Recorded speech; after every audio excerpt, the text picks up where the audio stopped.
الحمد لله وكفى وسلام على عباده الذين اصطفى أما بعد فأعوذ بالله من الشيطان الرجيم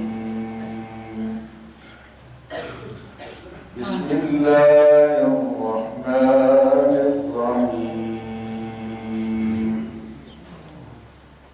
فيها يفرق كل أمر حكيم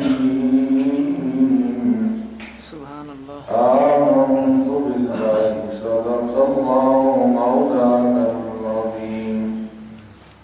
قال الله تبارك وتعالى في شأن حبيبه الكريم إن الله وملائكته يصلون على النبي يا أيها الذين آمنوا صلوا عليه وسلموا تسليما. اللهم صل على سيدنا ومولانا محمد وعلى آله وصحبه أجمعين.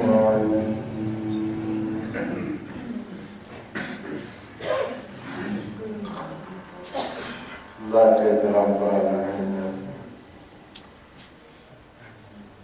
اللہ جل شانہ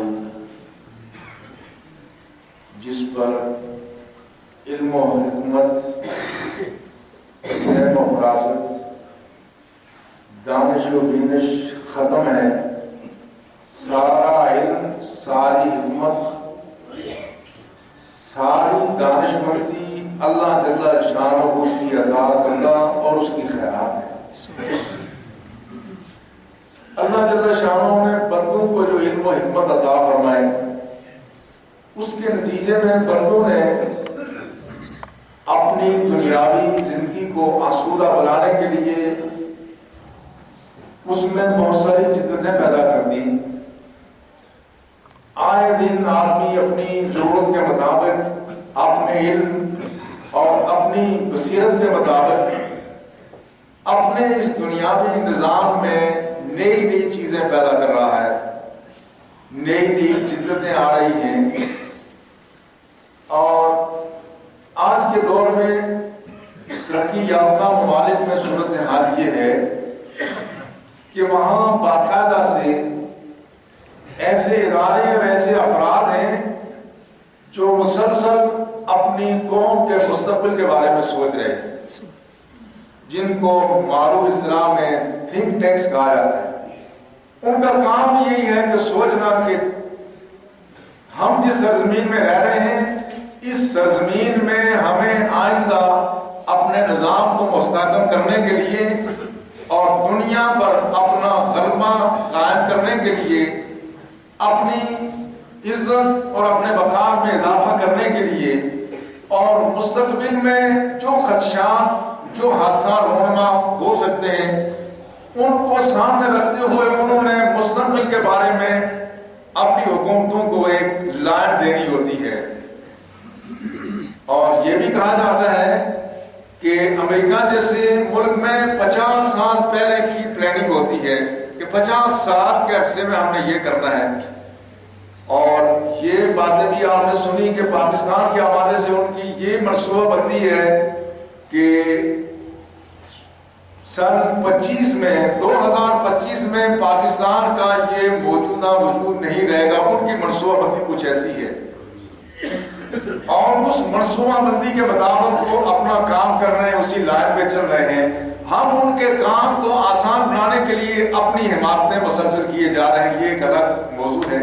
لیکن آپ اندازہ فرمائیں کہ ایک دنیا کی سپر پاور اگر 50 سال پہلے کی منصوبہ بندی آج کرتی ہے، حالانکہ وہ ایک بہرحال ملک ہی ہے اور اس کا دائرہ اختیار بھی محدود ہے، اس پوری کائنات میں اگر ہم دیکھیں تو آپ اندازہ کر رہے ہیں وہ ذات جو ساری کائنات کو چلا رہی ہوگی، اس کی منصوبہ بندی کرنی ہوگی۔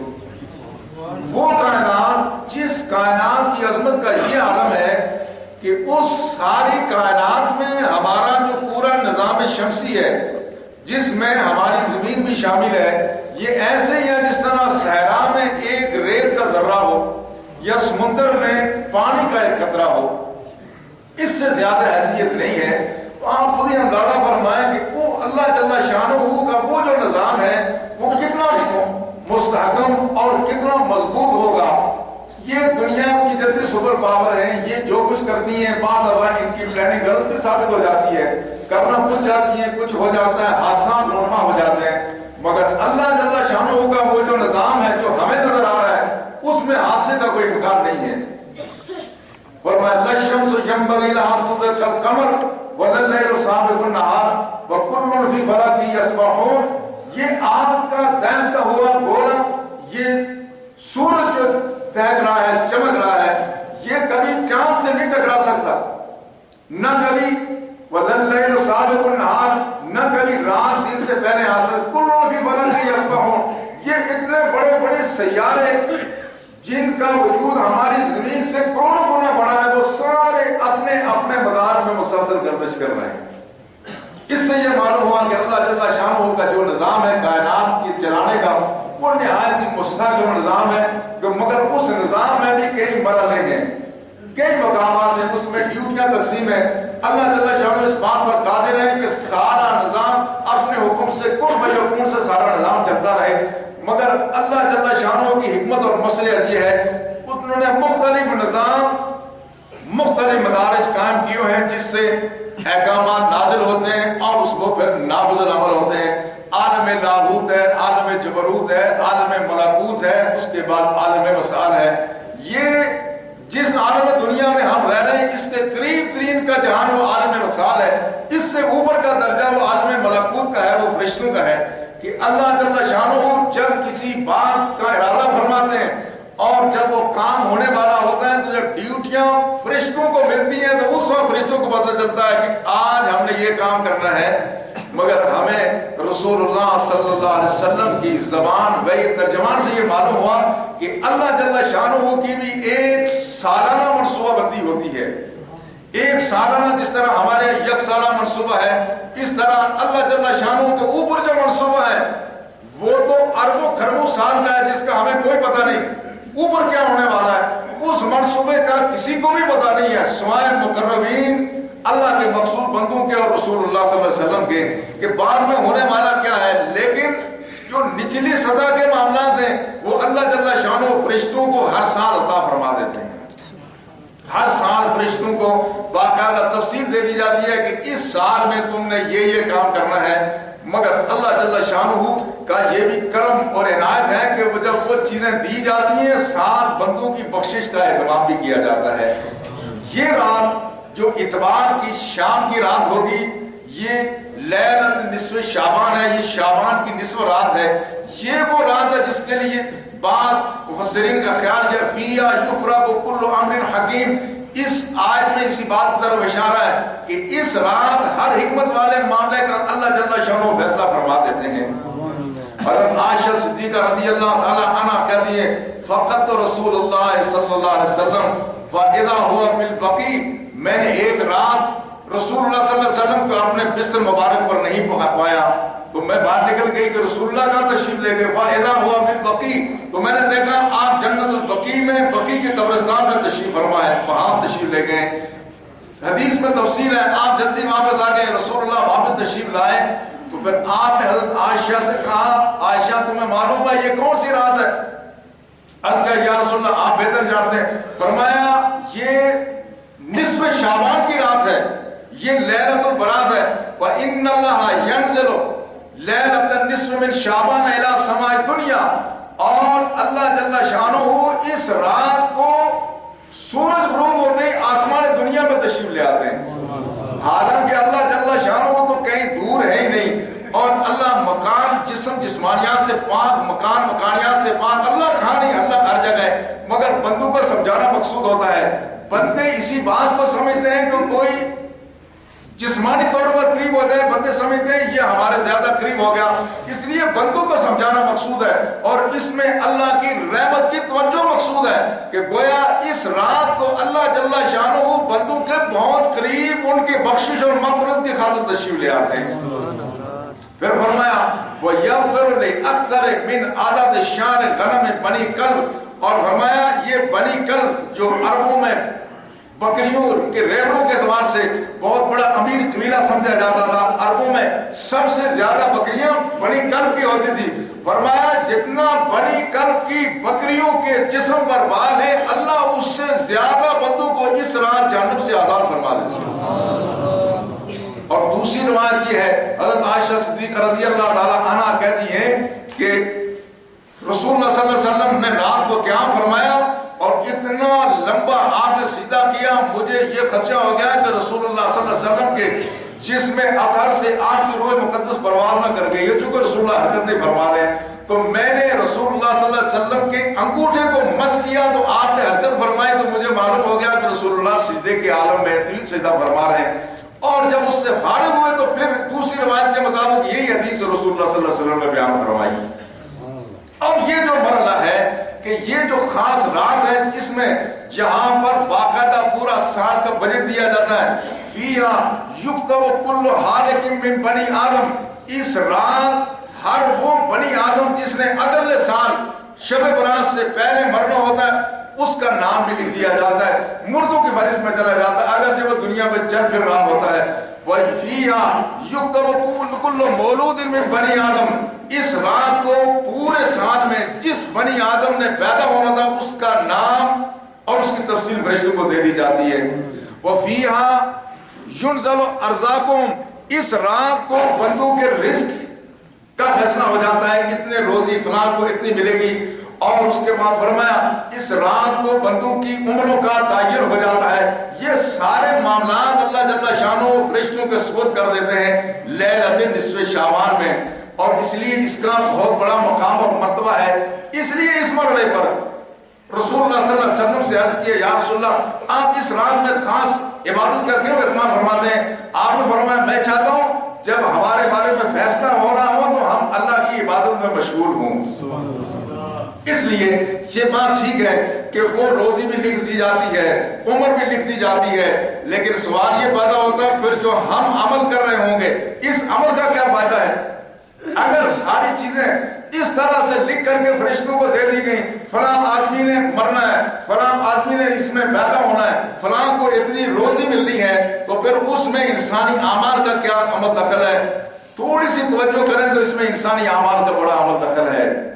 تقدیر کی بہت ساری قسمیں ہیں, ایک ہے تقدیر معلق, دوسری ہے تقدیر مبرم. تقدیر معلق وہ ہے جو انسانوں کے اعمال سے اللہ نے وابستہ فرما دی ہے. بندے یوں کریں گے اس کا نتیجہ یہ ہوگا, یوں کریں گے اس کا اجر و ثواب یوں ملے گا, یوں کریں گے ان کی تقدیر یوں تبدیل کر دی جائے گی. ایک ہوتی ہے تقدیر مبرم, دوسری ہے تقدیر معلق. تقدیر معلق اسباب سے وابستہ ہے اور تقدیر مبرم وہ ہے جو حتمی اور یقینی ہے. اور بعض اہل اللہ نے فرمایا, حضرت شیخ عبد القادر جیلانی محبوب سبحانی نے فرمایا اللہ جل شانہ نے مجھے یہ اختیار عطا فرمایا اپنے فضل و عنایت سے, میں چاہوں تو تقدیر مبرم کو تبدیل کرا دوں. اور یہی بات حضرت مجدد ثانی رحمۃ اللہ علیہ نے کی ہے کہ اللہ نے اس بندہ خاص پر اتنا کرم فرمایا کہ اگر میں چاہوں تو دعا کر کے تقدیر مبرم میں تبدیلی کرا دوں. اس پر بڑی علماء نے بحثیں کی ہیں کہ جب تقدیر مبرم تبدیل نہیں ہو سکتی تو پھر تبدیل کرانے کا مفہوم کیا ہے؟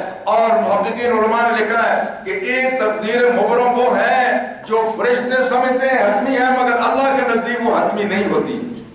اللہ کے نزدیک وہ حتمی نہیں ہوتی. ہمیں کرنا کیا ہے؟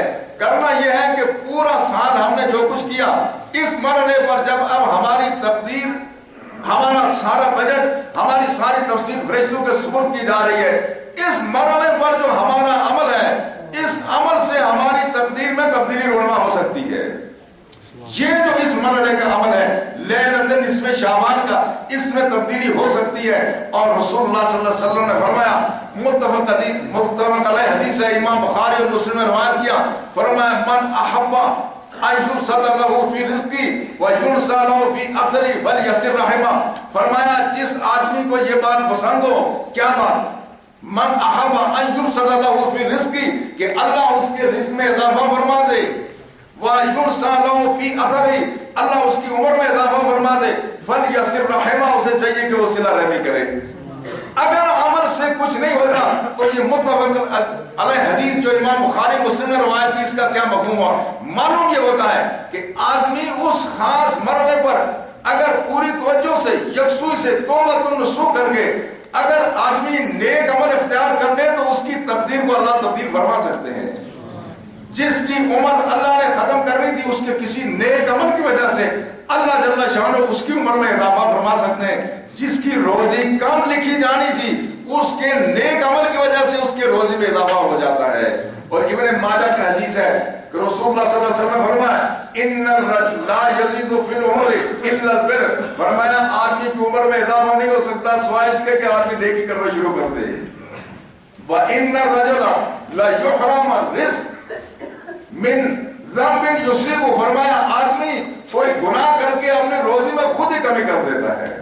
اس سے یہ معلوم ہوا یہ جو لیلۃ نصف شعبان ہے، شب برات ہے، یہ بڑا اہم موقع ہے کہ اس مرحلے پر ہم پہلے سے تیار ہو کر کے ایسے اعمال کریں اگر ہمارے رزق میں کمی بھی ہے تو اللہ ہمارے رزق میں اضافہ فرما دے.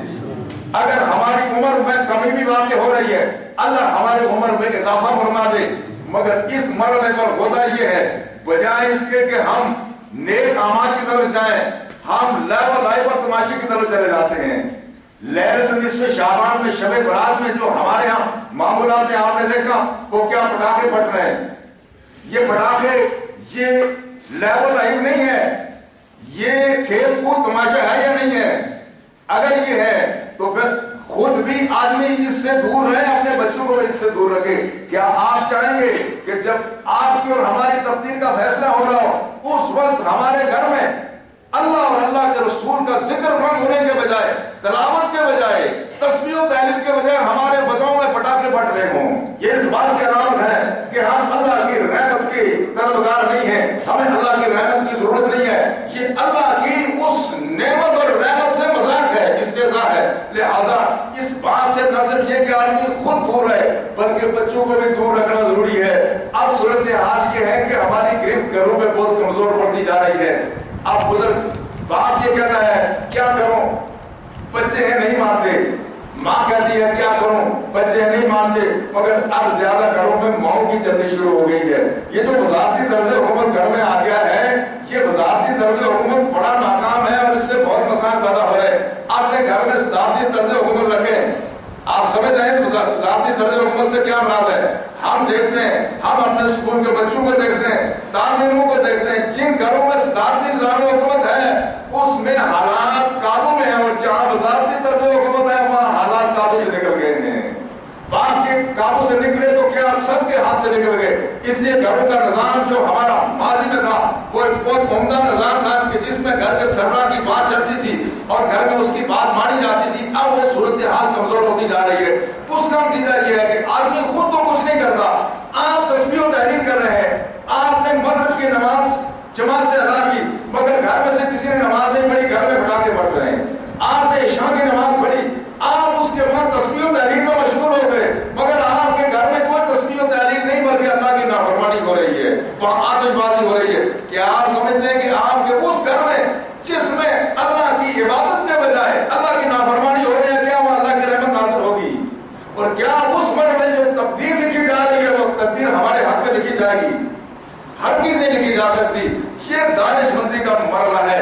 اس مرحلے پر ضرورت اس صبر کی ہے کہ آدمی پوری یکسوئی کے ساتھ توبۃ نصوح کرے، آدمی اللہ کی طرف رجوع کر لے، اور خواہ اس سے پہلے اس کے رزق میں کمی تھی آدمی سچے دل سے توبہ کر لے، اور آدمی دوسرے شخص جس کے ساتھ ناراضگی ہے دل میں فیصلہ کر لے.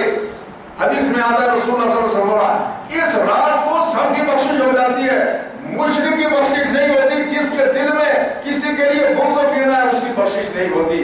الحمدللہ ہماری سرزمین میں جہاں مسلمان آباد ہیں وہاں شرک کا تو اب کوئی خطرہ نہیں ہے. بتوں کو کوئی نہیں پوجے گا، درختوں کو کوئی نہیں پوجے گا، قبروں کو کوئی نہیں پوجے گا. یہ جو شرک کا ایک ہوا ہے یہ مخصوص فرقے کا ایک اپنا نفسیاتی مسئلہ ہے. مگر شرک اس امت میں رسول اللہ صلی اللہ علیہ وسلم نے آخری خطبے میں فرما دیا تھا کہ خدا کی قسم مجھے اس امت کے بارے میں مشرک ہونے کا خوف نہیں ہے، ہاں مجھے اس بات کا خوف ہے کہ یہ دنیا ان پر غالب ہو جائے گی. دلوں میں ایک دوسرے کے لیے جو عداوت ہے، بغض ہے، کینہ ہے، برائی ہے، اس سے اپنے دل کو صاف کرنے کی ضرورت ہے۔ لہذا بندوں کے معاملے میں بھی دل کو صاف کر لیا جائے، اور اللہ کے ساتھ بھی اپنا تعلقات استوار کرنے کے لیے ضروری ہے کہ جو ماضی میں ہم نے کوتاہیاں غلطیاں کی ہیں اس سے توبہ النصوح کریں، توبہ النصوح کریں، غلطیوں کا اعتراف کریں اور ان پر توبہ کریں۔ جب ہم ایسا کریں گے، اس بات کی امید ہے کہ جب ہم اللہ کے ہاں جھکے ہوں گے، آپ خود ذرا اندازہ فرمائیں، ایک بندہ جس کی تقدیر اللہ جل شانہ لکھ رہے ہیں، مگر اس نے لیلۃ البرات سے پہلے اللہ سے وعدہ کر لیا کہ یا اللہ ماضی میں جو غلطیاں کوتاہی ہوئی ہیں ان پر میں تہ دل سے نادم و پشیماں ہوں۔ وہ گھر کے کونے میں کسی مقام پر بیٹھ کر کے زار و قطار اپنے ماضی پر رو رہا ہے، اپنے ماضی کے جو لمحات اللہ کی معصیت میں نافرمانی میں گزارے اس پہ وہ رو رہا ہے۔ مستقبل کے لیے خدا سے وعدہ کر لیا کہ یا اللہ اپنی وسعت کے مطابق اب تیری نافرمانی نہیں کروں گا، اور جب اس کی اجل لکھی جا رہی ہے، اس کا رزق لکھا جا رہا ہے، تو یا وہ قیام کی حالت میں ہے، یا قعود کی حالت میں ہے، یا سجدے کی حالت میں ہے، کیا اس شخص کی تقدیر اس سے خلاف لکھی جا سکتی ہے؟ ہرگز نہیں۔ اللہ جل شانہ فرماتے ہیں کوئی شخص میری طرف اگر ایک بالش آگے بڑھے تو میں ایک گز اس کی طرف آگے بڑھ جاتا ہوں، اور فرمایا کوئی اگر میری طرف آہستہ چلتے آئے میں دوڑتا ہوں اس کی طرف آتا ہوں۔ یہ تو اس کی رحمت ہے، اس نے یہ انتظام فرمایا ہے کہ بندوں کی بخش و مغفرت ہو جائے۔ لہذا حضرت علی رضی اللہ تعالیٰ عنہ سے روایت ہے، آپ نے فرمایا قوموا لیلہا وصوموا یومہا، اس کے راتوں کو قیام کرو اور اس کے دن کو روزہ رکھو۔ اور اس لیے ضروری نہیں ہے کہ ہم اس کا انتظار کریں، اس سے پہلے ذہنی طور پر اپنے کو تیار کرنے کی ضرورت ہے، لیلۃ البرات سے استفادے کی ضرورت ہے۔ پہلے سے ہی آدمی ذہنی طور پر تیار ہو جائے، میں نے اس رات کو قیام بھی کرنا ہے، اور اس سے پہلے جس نے فرض نمازیں ترک کرنے کی عادت بنائی ہے وہ پہلے اللہ سے وعدہ کرے کہ اب نمازیں ترک نہیں کروں گا۔ ہم نے یہ بھی دیکھا، بالخصوص کراچی حیدرآباد میں نے دیکھا جن لوگوں نے سال نماز نہیں پڑھی وہ سمجھتے ہیں لیلۃ البرات میں شب برات میں نماز پڑھ لی تو نماز معاف ہو گئی، وہ شب برات میں پوری رات جاگتے ہیں، مگر آگے شب برات کو فجر کی نماز پڑھ کے پھر وہ اگلی شب برات تک نمازوں سے ہمیشہ کے لیے الوداع ہو جاتے ہیں۔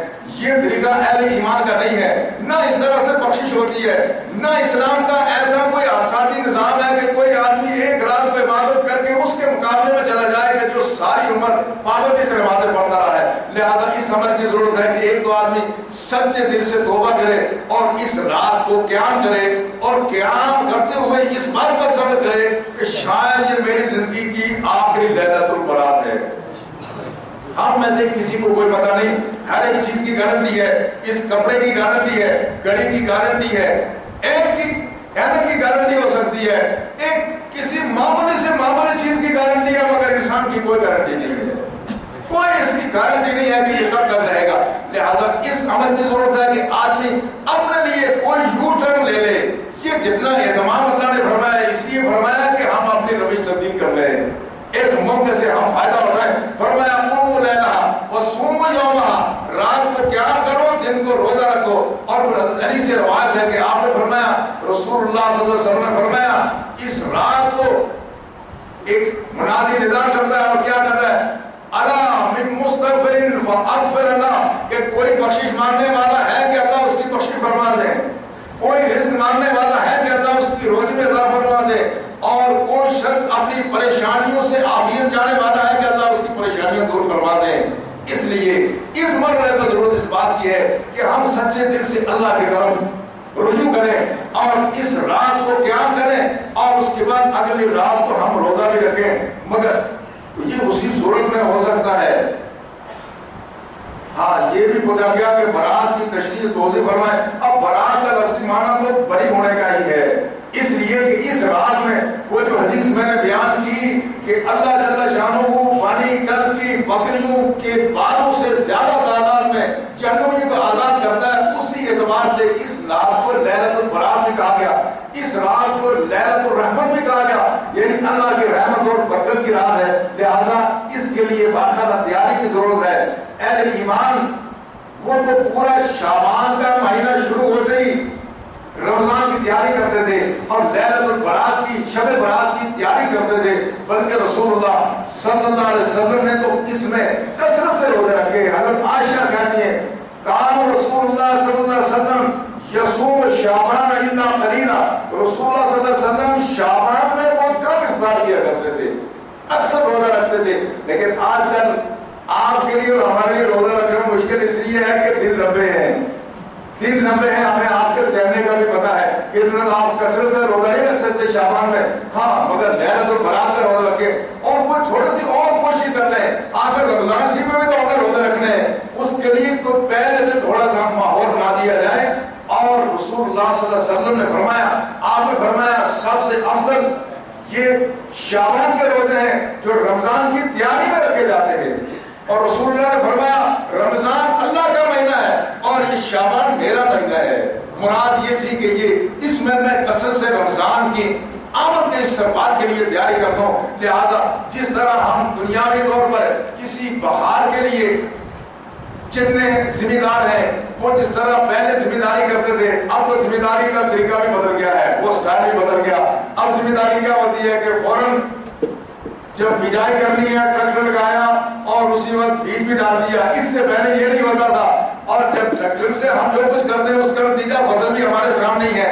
جس طرح ذمہ دار پہلے کرتا تھا، پہلے ایک مرتبہ ہل جوتا، دوسری مرتبہ جوتا، تیسری مرتبہ، اس کے بعد کسان کاشتکار زمین تیار رکھتا تھا، جب اس کے بعد بارش نازل ہوتی تھی تو پھر لوگ بجائی کرتے تھے، اس زمانے میں فصل بھی بہت اچھی ہوتی تھی۔ اب وہ طریقہ تو تبدیل ہو گیا، ممکن ہے ہمارا کھاد زیادہ ڈال کر کے کوئی کام جلدی سے ہو جائے، مگر دل کی زمین کے لیے وہی طریقہ جو آپ کہ ہمارے بزرگ اختیار کرتے تھے وہی کرنا پڑے گا۔ اچانک اگر آپ کہیں کہ رمضان کی پہلی تاریخ کوئی میں فرشتہ بن جاؤں گا، یہ نہیں ہو سکتا۔ جس نے شعبان میں نماز نہیں پڑھی وہ رمضان میں نماز کیا پڑھے گا؟ جس نے شعبان میں تیاری نہیں کی، نہیں، اس کے لیے پہلے سے تیاری کریں، شعبان کے مہینے سے تیاری کریں۔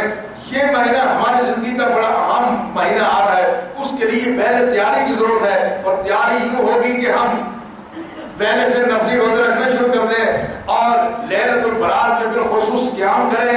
اور وہ قیام جب ہی ہوگا کہ ایک تو اتوار کا دن ہے، چھٹی کا دن ہے، لہذا آپ بازاروں میں خواہ گھومنے پھرنے کے بجائے گھر میں رہیں، قیام کیوں ہی ہوگا۔ اگر ایک آدمی صبح بازار میں آئے شام کو گھر گیا تو وہ کیا قیام کرے گا؟ رات دن کو گھر میں رہے، چھٹی کا دن ہے، اور اس کے بعد رات کو قیام کریں، اور پھر اگلے دن اگر اللہ توفیق دے تو آرام بھی کرے، اور ساتھ ساتھ جو کام محنت مزدوری جو ہے اپنا کام بھی ساتھ کریں۔ اور یہی وہ طریقہ ہے جو رسول اللہ صلی اللہ علیہ وسلم نے ہمیں تعلیم فرمایا، اور اس رات کے خاص اعمال بھی ہے۔ ویسے تو اس میں 3 اعمال عام ہیں، ایک تو قبرستان میں جانا، جیسے رسول اللہ جنت البقیع میں تشریف لے گئے، دوسرا توبہ استغفار کرنا، اور اس کے علاوہ تیسرا جو عام عمل ہے وہ مخصوص نوافل ہے۔ قبرستان میں جانے کا رسول اللہ صلی اللہ علیہ وسلم نے ایک زمانے میں قبرستان میں جانے سے منع کیا تھا، بعد میں آپ نے فرمایا اللہ فزوروا، آپ قبرستان میں جایا کرو، اس لیے کہ قبرستان یہ آخرت کی یاد دلاتے ہیں۔ قبرستان میں جانا شرم جائز ہی نہیں، مستحب ہے۔ رسول اللہ قبرستان میں تشریف جاتے تھے۔ اب جو صورتحال ہمارے یہاں یہ ہے کہ لوگ قبرستان میں جانے سے منع کرتے ہیں کہ قبرستان میں جا کر کے دعا کر لی تو شرک ہو جائے گا معاذ اللہ۔ حالانکہ جو قبرستان میں جا کے دعا کرتے ہیں وہ قبرستان والوں سے کچھ نہیں مانگتے، وہ قبرستان والوں کے لیے مانگتے ہیں کہ اللہ ان کی بھی بخشش فرما، ہماری بخشش فرما۔ اور جو بات قبرستان میں جا کر کے یاد آتی ہے، غفلت کا پردہ جس طرح قبرستان میں جا کے چاک ہوتا ہے، سینکڑوں کتابیں پڑھنے کے باوجود ہی وہ چاک نہیں ہوتا۔ جب ہم دیکھتے ہیں ہمارے آبا و اجداد، ہمارے بزرگ جو ہماری طرح سے تھے، توانائی میں ہم سے مضبوط تھے، علم میں اپنی توانائیوں میں ہم سے کہیں زیادہ تھے، آج وہ آسودہ خاک ہیں، تو غفلت کا وہ پردہ خود بخود چاک ہو جاتا ہے۔ لہذا قبرستان میں جائیں اور قبرستان والوں کے خالی ہاتھ نہ جائیں، کچھ پڑھ کر کے لے جائیں، وہاں بھی جا کے پڑھیں، جہاں اللہ کا کلام پڑھا جائے گا وہاں اللہ کی رحمت نازل ہوگی۔ اس کے بعد پھر اپنے لیے توبہ استغفار بھی کریں، اور اس کے بعد ایک صلاۃ الخیر، یہ محدثین سے منقول ہے کہ صلاۃ الخیر کا بھی بڑا اجر و ثواب ہے۔ اور صلاۃ الخیر یہ ہے کہ آدمی 100 رکعت نماز ادا کرے اور ہر رکعت میں سورہ فاتحہ کے بعد 10 مرتبہ سورہ اخلاص پڑھے۔ صلاۃ الخیر کیا ہوگی کہ کوئی آدمی 100 رکعت نماز ادا کرے اور ہر رکعت میں سورہ فاتحہ ختم کرنے کے بعد 10 مرتبہ اس طرح 100 رکعت نماز مکمل کرے۔ امام حسن بصری سے روایت ہے، آپ فرماتے ہیں کہ جس شخص نے صلاۃ الخیر پڑھی، اللہ اس رات کو 70 مرتبہ اس کی طرف نگاہ کرم فرماتا ہے اور ہر نگاہ میں اس کی 70 حاجتیں پوری کرتا ہے، اور ان حاجتوں میں سے اتنا حاجت یہ ہے کہ اللہ اس کی بخشش فرما دیتا ہے۔ کتنا بڑا اجر و ثواب ہے۔ لہذا جو 100 پڑھ سکتے ہیں 100 پڑھیں، اور جو 100 نہیں پڑھ سکتے ارادہ 100 کا کریں، آخر وقت تک ڈٹے رہیں کہ ہم نے 100 پڑھنی ہے۔ اور اگر کہیں بھی ہمت جواب دے جائے، ارادہ 100 کا تھا اور 50 پڑھی تو امید ہے اللہ 100 کا ثواب عطا فرمائے گا۔ اور اس طرح سے جب تھک جائیں بیٹھ کر اللہ کی کلام اللہ کی تلاوت کریں، اور اس رات کو یہ دراصل اللہ سے وعدے کی رات ہے، اللہ سے عہد کی رات ہے۔ عہد کر کے وعدہ کر کے اللہ سے توبہ نصوح کر کے سچی توبہ کر کے جب ہم اس رات میں کھڑے ہوں گے، ہمیں امید ہے کہ اللہ جل شانہ ہمیں معاف فرما دیں گے۔ اسی امید کے ساتھ اللہ جل شانہ ہمیں توفیق عطا فرمائے کہ اس رات کو قیام بھی کریں اور دن کا روزہ بھی رکھیں، ہو سکے تو اس کے بعد بھی روزے رکھے جائیں، اور اگر نہ سے کم از کم ایک دن کا روزہ رکھا جائے۔ اللہ